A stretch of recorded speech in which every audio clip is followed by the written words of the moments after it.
இயேசுவின் நாமத்தில் வாழ்த்துதலை தெரிவித்துக் கொள்கிறேன். கர்த்தருடைய பெரிதான கிருபையினால் நம்முடைய ஆலயத்தில் 21 நாள் அதிகாலை ஜெபம் நடத்தி கொண்டிருக்கிறோம்.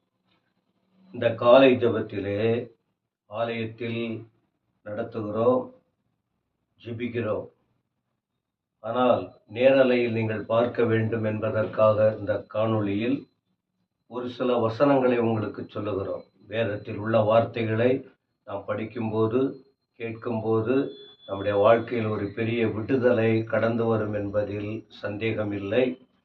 எனவே இந்த கடந்த நாட்களில் என் சபையை கட்டுவேன், இந்த கல்லின் மேல் என் சபையை கட்டுவேன், பாதாளத்தின் வாசல்கள் அதை மேற்கொள்ளுவதில்லை என்று கேட்டோம் அந்த வசனத்தின்படி.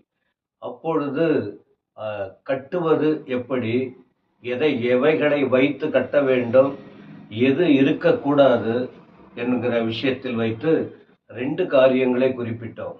ஒன்று மாம்சீக காரியம், இன்னொன்று ஆவிக்குரிய காரியம். ஒன்று மனிதன் தான் யோசித்து செயல்படுவது, இன்னொன்று தெய்வம் அவருக்கேற்றபடி இசைந்து வாழ்வது. அந்த மனுஷீக சிந்தனையை குறித்து பேதுருவின் வாழ்க்கையில் காணப்பட்ட அந்த 2 அனுபவம், மத்தேயு 16:23 வசனத்தை மையமாய் வைத்து ஒரு நாள் உங்களுக்கு ஆண்டுடைய வார்த்தையை சொல்லியிருக்கிறேன். இன்றைக்கும் ஒரு 3-4 வசனங்களை உங்களுக்கு குறிப்பிட வருகிறேன். எது மாம்ச சிந்தனை, மாம்ச கிரியை எது என்று பார்க்கும்போது, ஒன்று கொலோசையர் 3:9. கொலோசையர் 3:9. ஒருவருக்கு ஒருவர் பொய் சொல்லாதிருங்கள். இந்த நாம எப்படி கட்டி எழுப்ப வேண்டும்? ஒருவர் மட்டும் ஒரு காரியத்தை செய்வதில்லை, ஒருவர் மற்றொருவர், ஒருவருக்கு ஒருவர் என்ன செய்ய வேண்டும் என்கிற விஷயங்களை தான் கடந்த நாட்களில் பார்த்து வருகிறோம். அப்ப இன்றைக்கு சொல்லுகிற ஒரு முதல் வார்த்தை என்ன? பவுல் என்ன எழுதுகிறார்? ஒருவருக்கு ஒருவர் பொய் சொல்லாதிருங்கள். பழைய மனுஷனையும் அவன் செய்கைகளையும் களைந்து போட்டு.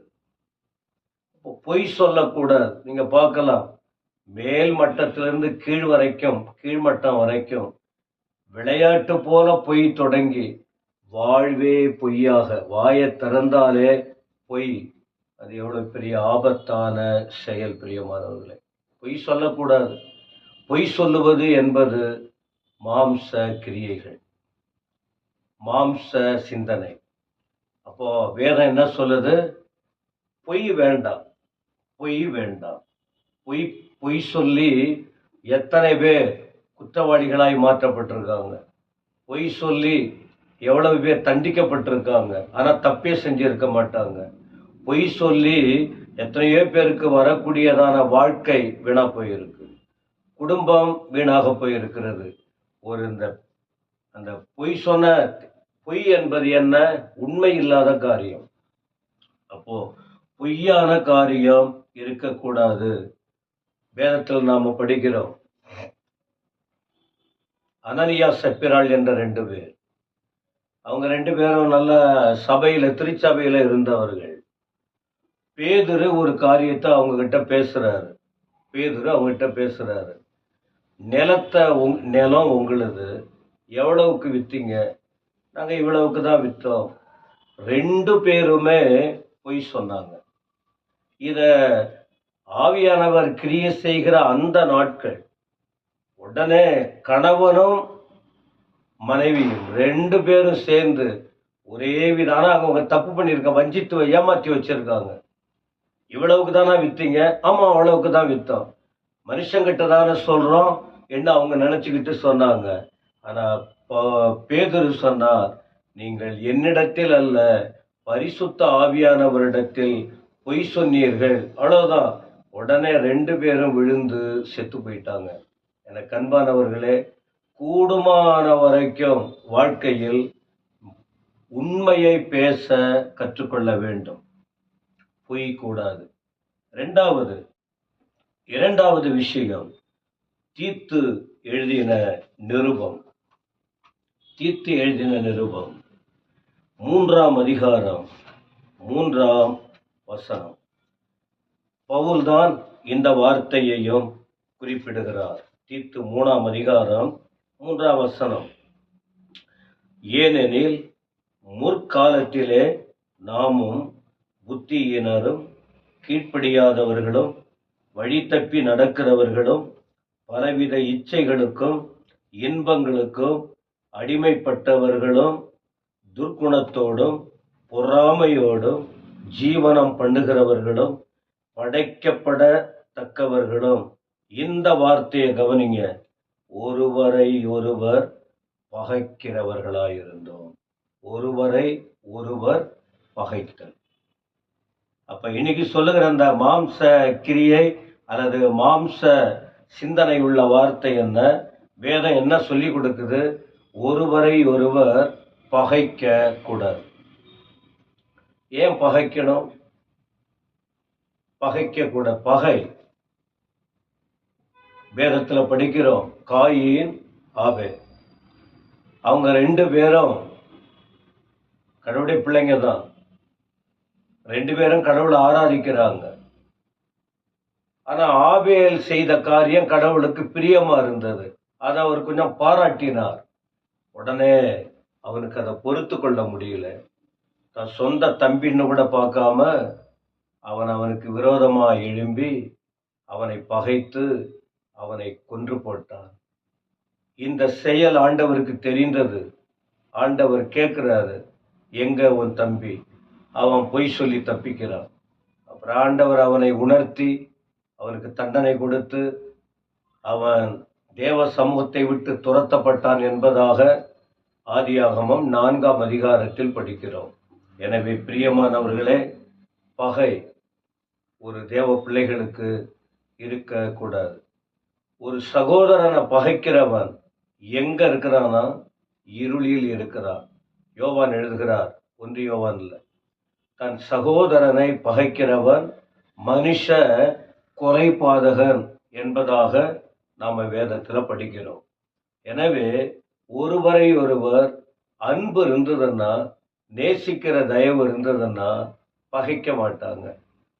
என்னத்துக்கு பகைக்கணும்? கடவுள் சாயலாய் படைக்கப்பட்டவர்கள். இந்த பகையை வளர்த்து கொள்ளக்கூடாது, பகையை அகற்ற வேண்டும். 3வது ஒரு காரியம் சொல்றாரு. யாக்கோபு 4ஆம் அதிகாரம் 11ஆம் வசனம். யாக்கோபு 4:11.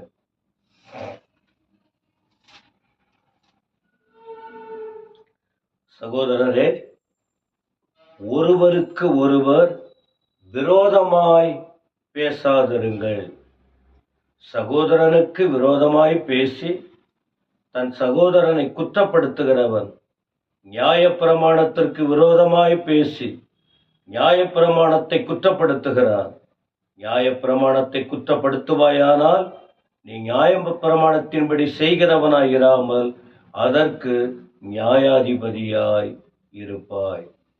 அப்ப என்ன சொல்லுகிறார் பாருங்கள், ஒருவருக்கு ஒருவர் விரோதமாய் பேசாதிருங்கள். விரோதம்தான் பகையை உருவாக்கும். விரோதம்தான் கோபத்தை கொண்டு வரும். விரோதம்தான் நம்ம வாழ்க்கைக்கு தவறான நிலைக்கு கொண்டு போய்விடும். ஒருவருக்கு விரோதமாய் ஒருவர் பேச கூடாது என்பது கர்த்தருடைய வார்த்தைகள். இப்படி ஏராளமான வார்த்தையை நீங்கள் வேதாகமத்தில் பார்க்க முடியும். கடைசியா இன்னொரு வார்த்தை கூட சொல்ற. இதே யாக்கோபு 5ஆம் அதிகாரத்தில் 9ஆம் வசனம். யாக்கோபு 5:9, சகோதரரே, நீங்கள் நியாயம் தீர்க்கப்படாதபடிக்கு ஒருவருக்கொருவர் விரோதமாய் முறையிடாதிருங்கள். ஒருத்தவங்களுக்கு விரோதமா ஒருத்தவங்க முறையிடாதுங்க. உங்க இன்னொரு குடும்பத்தை பற்றி போய் மற்றவங்கள்ட்ட சொல்றது. முறையிடுதல்னா இருக்கிற போயிட்டு சொல்றது. இன்னொரு இடத்துல வேலை செய்யறவங்களை குறித்து தவறா சொல்றது. இப்படிப்பட்ட காரியங்கள் இருக்கக்கூடாது என்பதுதான் ஆண்டுடைய வார்த்தை சொல்லுகிறது. 4 காரியம் குறிப்பிட்டேன்.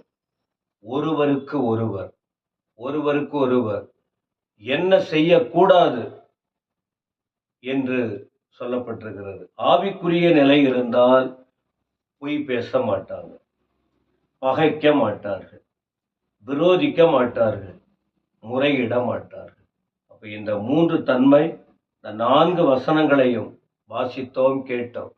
ஒருவருக்கொருவர் பொய் சொல்லாதிருங்கள், ஒருவருக்கொருவர் பகைக்காதிருங்கள், ஒருவருக்கு ஒருவர் விரோதமாய் பேசாதிருங்கள், ஒருவருக்கு ஒருவர் முறையிடாதிருங்கள். அப்படி இருக்கும்போது நாம் ஆவிக்குரியவர்களாய் வளர்ந்து கனி கொடுக்கும் பிள்ளைகளாய் இருந்து கர்த்தருக்கு மகிமையாக அவர் சித்தத்தை செய்ய முடியும்.